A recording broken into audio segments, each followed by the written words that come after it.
All right, thank you for staying with Daybreak. The conversation begins right now. We are calling it protest. What next? What do the young people want? What are the actionable points? Do they support the protest? There's a poll that shows that 74% of them do. We'll take our own poll right here. Let me introduce my guest one more time, starting from the upper deck. Samuel Masaki is here, National Youth Leader. Thank you very much for making time. Wanjoy Njoroge, she's a youth consultant. Thank you very much for making time. Tim Kipchumba, founder, Mentathon Foundation, is here. Thank you very much for making time. Then we have Josephine Wanjiru, youth and gender advocate. Thank you very much for making time. Muthiora Kariara is a former presidential running mate. Asante sana for making time. And Wanjiku Thiga, founder, Gears for Change Initiative. Thank you very much for making time. So let's start off with this poll. There's a poll here by Infotrack revealing that 74% of young people support the protest. And I'll start with you, Muthiora. Do you support the protest? 100%. Okay. So far, it has proven that it can get the leaders, those in office, to listen, because that's the one thing they have not been doing, which they had promised they would do if elected. The Kenya Kwanza government, when looking for votes, said it would be a government for the common man, for the mama mboga, for the boda boda guy, that average Kenyan. And the only way for their priorities to be at the table would be if they listen to them, because majority of our leaders do not live in that populace. They are not with the young people. So the only way they would do that which would serve that population would be if they listen. Okay. So far, they've not been paying attention, but the protests have made them pay attention. Okay. Josephine, do you support the protest? Absolutely, 100%. I feel like this uprising, this renaissance was long overdue. And finally, we are getting to see a listening government, contrary to what my colleague just said. Because even according to the Infotrack poll that you've just pulled out, according to the poll, I think it says 86%, 94% support the withdrawal of the finance bill, 89% support dissolution of the government, 87% support the various budgetary allocations that are reviewed, 76% support the resignation of IG Japhet Koome, and so many more. I feel like at this point, the protests have done their part, and they like what Citizen have put, protest, what next? According to the Infotrack poll, they're talking about cost of living 54%, unemployment 52%, withdrawal finance bill 43%, corruption 36%, amongst other things. I feel like now the protests, as they go on, they'll start to lose relevance, and we should now talk about what Citizen has just put here, and I'm glad that you've called me on now. What do we do? What other austerity measures can we put in? But instead, as well, we should not let the voice of the young people die down, even though the government is now listening. You think the protests are going to lose relevance? Anyway, we will talk about that in just a minute. Let's first let's get the tempo of the room first and see if you're supporting this or not. Wanjiku, do you support the protest or not? Yes, I do. I've participated in really conscientizing young people about their political and civic engagement right, which is enshrined in the Constitution. So protest was an act of political engagement. We saw civic participation, and young people now waking up to the part that, the personal is political. So what we've seen is social justice for the young people, and it has really gone a higher notch because we've amplified youth voices. So yes, I 100% support the protest, but we've seen it morph and being taken advantage by opportunists who were not part of the early dream, and they are morphing it to personal opportunistic opportunities. Therefore, the conversation protects what next. Okay. Yeah. Masaki? I would say I support peaceful protest, because now we have actually degenerated from the peaceful protest that began very well. Now we're talking about looting and chaos that are within the country.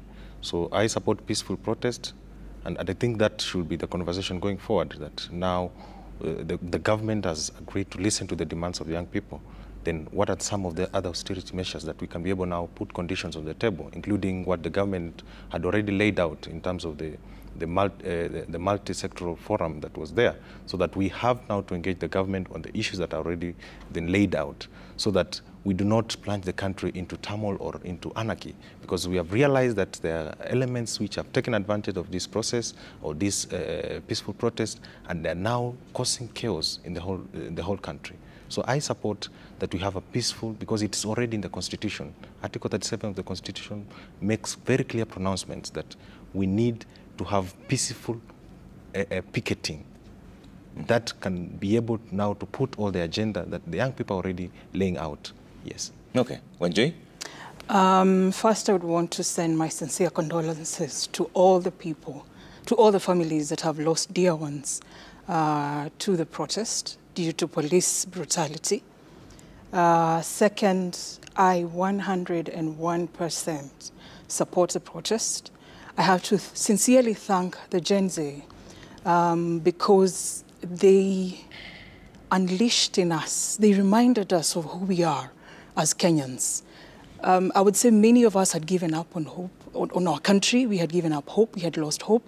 But for the first time in a long time, I'm feeling very patriotic. I'm feeling very, very hopeful that our tomorrow will be brighter, and this time it shall be permanent. We must also celebrate and thank the LSK that has come out to strongly defend our Constitution. It has shown up for people who were falsely accused, abducted, even at wee hours of the night. There has also been the medics for Kenya, for Kenyans, who've come out in thousands and volunteered to treat people who have been injured during the protests. There's also the media. They are shooting us with your cameras glaring. Can you imagine what they would do to us if your cameras went off? And I personally stand with the media and demand that they enjoy their freedom of speech. Finally, to every Kenyan who has contributed in any way, the spirit of Kenyans for Kenyans has come out alive. I mean, we have been able to raise over 30 million to take care of anyone who has been injured or who has lost a life in this protest. Can you imagine if we didn't have the money, what would have happened? And so the protest, which was so meticulously planned, that took advantage of technology, have reminded me of who we are as a country, how beautiful we are, how brilliant we are, how capable we are, and we must not lose sight of that. It's important to clarify that the protests have been extremely peaceful. It is the police and hired goons that have infiltrated the protests, tarnishing the name of otherwise very, very peaceful protests. I 100% support the protests, and I can't wait to see what happens after this. It's also important to clarify that the government says with its mouth that it wants to dialogue, but its actions say something different. The last protest on Tuesday, I did not expect the police to use live bullets. We haven't seen a single police officer who has used bullets, live bullets, who has shot people being brought to book or being charged in a court of law. We have seen people being abducted. You know, what is interesting is Macharia Gaido running to the police station because his life is threatened, and the police officers usher him to his abductors. I worry about the relationship between the police and the citizens. Okay. And if, allow me to finish and say, if you watched a clip of something that happened in Murang'a, where the citizens engaged the police in a 6-hour battle, that should tell you of how our trust in public institutions has been eroded by how the government is responding to peaceful protests. Okay. Tim, do you support the protest? I support peaceful protest, Trevor. It's just that I think what we're beginning to see now, I think, is much more attention towards what is it that we could do today now that we know exactly the cry of the country, not just Gen Z, but the whole country, as it were. Everyone will tell you today that there will be a little more than 10 million young people today that are unemployed. We have debts, 11 trillion or so. I think our repayment this year is likely to be 2 trillion.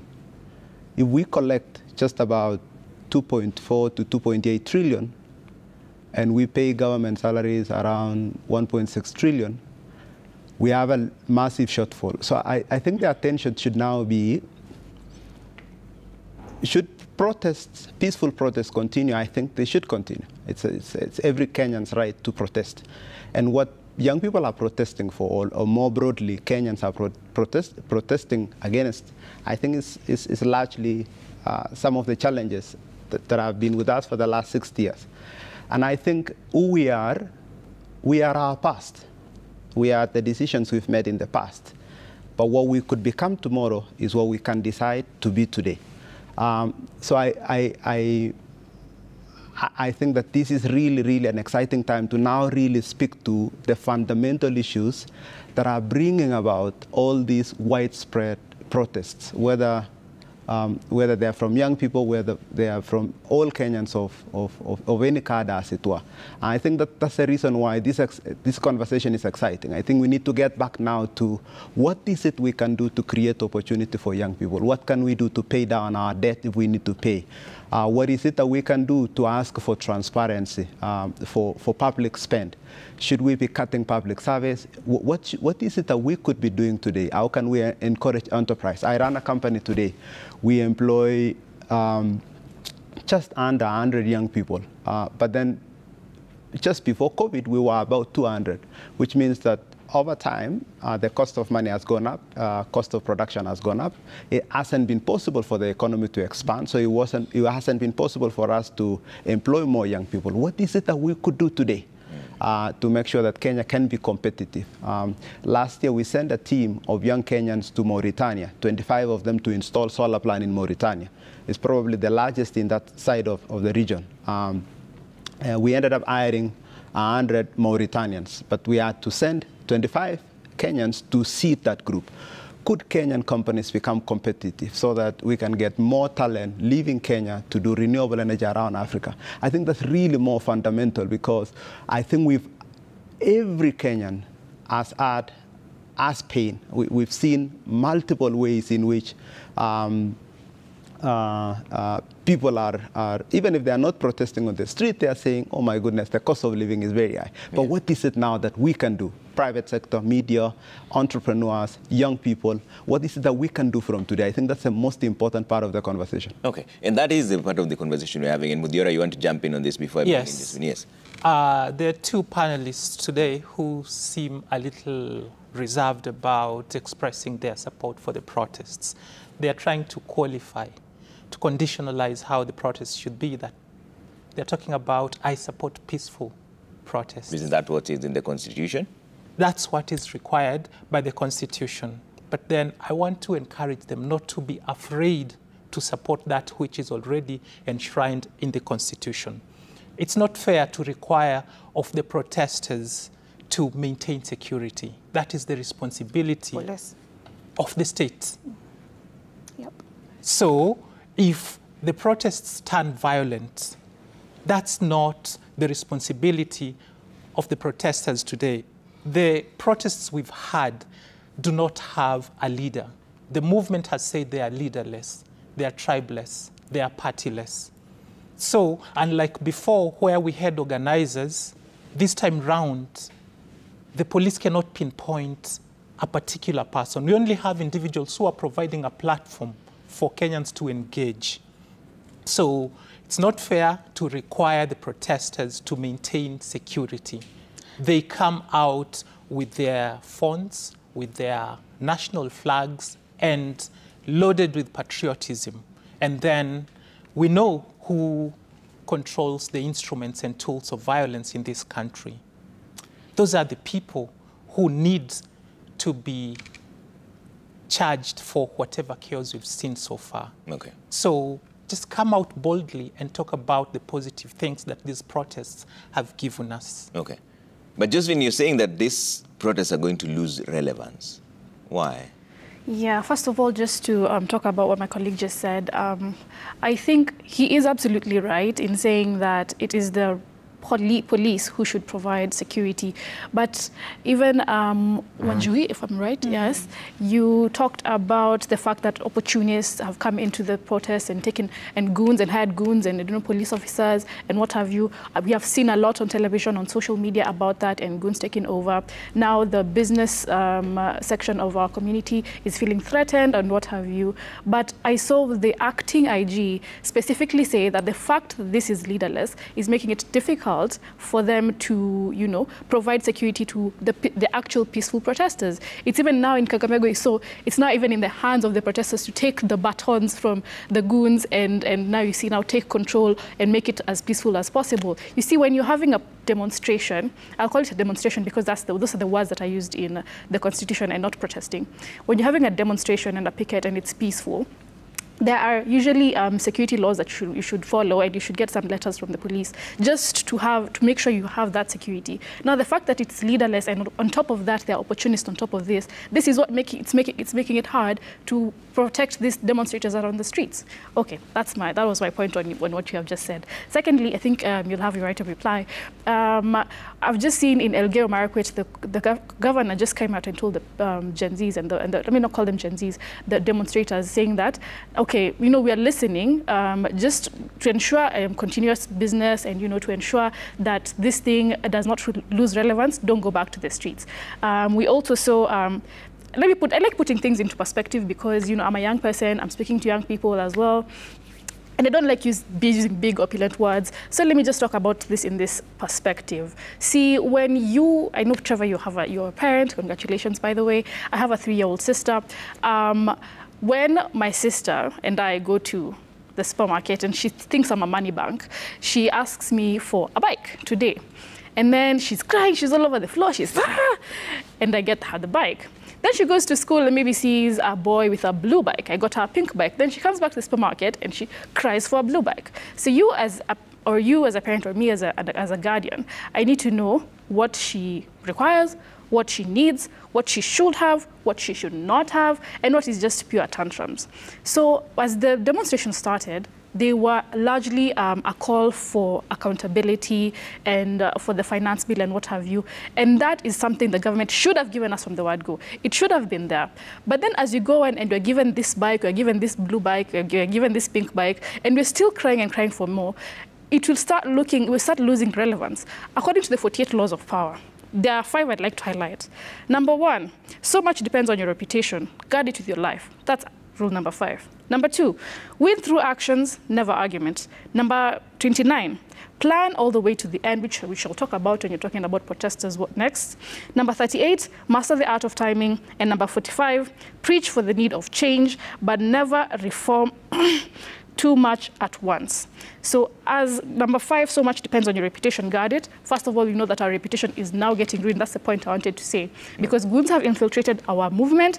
They have even opposition leaders are trying to take over our movement and making it look like as if now they are on the Gen Z side and they have failed to be an opposition for so long. We are doing their work and now they're trying to infiltrate. And now we see even the Azimio coalition parties with Kalonzo, they were infiltrated, even with goons themselves. So now the reason why I'm saying that these demonstrations are losing relevance is because so much has been taken advantage of, and now you do not know which is true, which is from the Gen Zs, which is from Kenyans. Right now we saw in Uhuru Park, Gen Zs were supposed to meet at Uhuru Park, reach 5 million, march to State House, and then people are like, this poster doesn't look like our poster. This poster doesn't look like it was made by Gen Zs. This doesn't look like something we had said. So even the fact that it's leaderless, as much as you're saying, there are some people also controlling the conversation, there are some people making the posters, but now we're all starting to get confused. The people who are the strongest voices in the demonstrations, Osama, you saw what happened to Osama, Khalif Cairo, these people who are strongest voices, now we are starting to lose relevance of where we're going. We're starting to get diverted by so many things. Yeah. And now we don't even know if the next poster that will be released for the next demonstrations will be a legit poster or not. Okay, and I see a lot of you want to react to that. So I'll start with Wanjiku now, and then we'll hear what Wanjui has to say. Yes. Yeah, I think, first of all, let's start. Let me take a bit back. The Constitution and what everybody is speaking about is the Constitution of Kenya. And the Constitution is supreme. But let's also remember that Constitution is not a standalone. it needs institutions and frameworks to help implement and work with. And they include legislature, the judiciary, the executive, civic institutions and educative institutions, and above all, security institutions. And my colleague has said that, you know, it's the right of security institutions to maintain law and order. And the security institution, number one, will defend the Constitution. Again, I've gone back to say Constitution can't work alone. So security institutions come in to defend the Constitution. And they will defend the Constitution against internal or external threats. And at this time with the demonstration, it was in internal threats. Why? Because we had a lot of opportunistic people taking part of protest that began and meant well. And we know that we have individuals in this country who will always think about self-gain. But this movement for young people wasn't about self-gain. It was about youth awareness, making the president or the executive understand their plight and issues. But yeah, like the OGS admitted, we had security institutions take down innocent young souls. So what do we say? As the security institutions continue their job of maintaining law and order, of defending the Constitution, let them also do it in a manner that protects also young people. And it's important that we have accountability, because this protest, above all, was about accountability. So let's also see that accountability from the end of security institutions. Who are these people who killed young people? Young people who are out picketing peacefully. And above all, as we continue with the protest, let's de-escalate this conversation, because already the president has listened to some of the demands. And he has said, number one is going to dissolve the cabinet. And for me, is to push the president, as you create a new cabinet, let's see also a representation of this country. Let's see young people in the cabinet. Please, Mr. President, in your first cabinet memo when you ascended into presidency, you said you will look into the two-thirds gender role. Let's see you follow that, because you have to also hold yourself accountable, because that's also what we are pushing for as a national value. Yeah. So let's see you also look at two-thirds gender role. Let's also see youthful faces, because at the end of the day, young people bring fresh perspective and so innovative solutions. And that's what, because we can't keep falling back to the same usual solutions, like bringing Raila Odinga on the table. No, those are old, tired solutions. Now, look at new, fresh perspective, and young people are ready to give it to you. New solutions, because the issues that we have today, and we've been speaking about this for a long time, I think it's just that now it's becoming a reality, that young people are a ticking time bomb. Look at Bangladesh. Yesterday, they were all on the streets. So this is not just an issue in Kenya. It's not just an issue in Africa. It's a worldwide issue. Okay. Young people are the most. And it's true that the generation that is leading didn't have this issue before, but now it is. Okay. So what do? You have to bring young people on the desk. Yes, the movement has refused dialogue, but what can you do? When you appoint a new cabinet, have youthful faces, have women representing, because again, women and young people bring newer ideas on the table. They are able also to look at intersectional issues. Yeah. What are issues that hadn't been seen before? We are able to bring those intersectional issues so that we are able to really move forward as. But is there a common ground on that? And I have to take a quick commercial break. When I come back, I'll come to the upper deck starting with the Masaki up there. But is there a common ground? What are the actionable points that the young people are asking for? Because when the movement started, we saw reject finance bill, not amend. It was rejected. The next thing they went to, dissolve cabinet, it was dissolved. Now the rallying call is one, Ruto must go. But the question is, how? Have the young people thought about it and figured out, okay, if this happens, this is what we are calling for? What are the actionable points that the young people are calling for? That is the conversation that we're going to talk about right after this. We're calling it What Next after the protests. Some believe that the protests are losing relevance. Some believe that they should continue. Let's see what you're saying online at Trevor Mbija at Citizen TV Kenya. Use the hashtag Citizen Daybreak. We'll take some of your views in just a bit. We're taking a quick commercial break. We're back with more in just a bit.